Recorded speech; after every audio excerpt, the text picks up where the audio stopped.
ఏమన్నారు? బాబు షూరిటీ భవిష్యత్ గ్యారంటీ అని చంద్రబాబు నాయుడు గారు మాట్లాడారు. మరి ఈ రోజున పరిస్థితి ఏంటి? మేమంటుంది కాదు, జనం ఏమంటున్నారు? బాబు షూరిటీ ఏమంటున్నారు?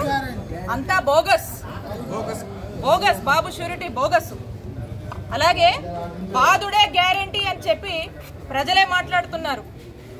దీన్ని బట్టి అర్థం చేసుకోండి రాష్ట్ర పరిస్థితులు ఎలా ఉన్నాయి. ఇదే కాదు, ఒకటే మేము కూటమి ప్రభుత్వానికి మేము తెలియజేసుకుంటున్నాం ఏంటంటే, మీరు ఇచ్చినటువంటి హామీలు, మీరు చెప్పినటువంటి మాటలు, మీరు చెప్పినటువంటి సూపర్ 6 ప్రజలు ఎన్నో ఆశలతో మీరేదో చేస్తారని ఎదురు చూస్తున్నారు. కాబట్టి మీరు ఇచ్చినటువంటి మాట మీద మీరు నిలబడండి.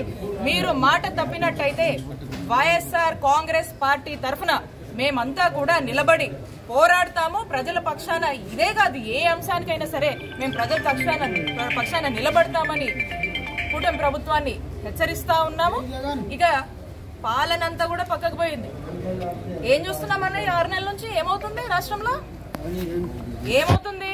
ఏం లేదు. సూపర్ 6 లేదు, ఒక హామీ లేదు, ఒక ఇచ్చిన మాట గురించి పట్టించుకునేది లేదు, ఒక ఏదన్నా ఒక సెక్టార్ గురించి కానీ దేని గురించి కానీ ఒక ఆలోచన లేదు. ఒకే ఆలోచన. ఏం ఆలోచన అది? వచ్చిన దగ్గర నుంచి డే 1 నుంచి కూడా వైఎస్ఆర్ కాంగ్రెస్ పార్టీలోకి సంబంధించినటువంటి నాయకుల్ని, వైఎస్ఆర్ కాంగ్రెస్ పార్టీ కార్యకర్తల మీద అక్రమ కేసులు పెట్టాలి, అరెస్టులు చేయాలి, జైళ్లకు పంపించాలి. దీని మీద ఉన్నటువంటి ధ్యాస పాలన మీద కూటమి ప్రభుత్వం లేదు అని స్పష్టమైంది. కాబట్టి ఇప్పుడైనా కూడా నిద్ర మేల్కొని వాళ్ళు ఇచ్చినటువంటి హామీల మీద, వాళ్ళు చెప్పినటువంటి మాటల మీద దృష్టి సారిస్తే బాగుంటుందని వైఎస్ఆర్ కాంగ్రెస్ పార్టీ డిమాండ్ చేస్తుంది.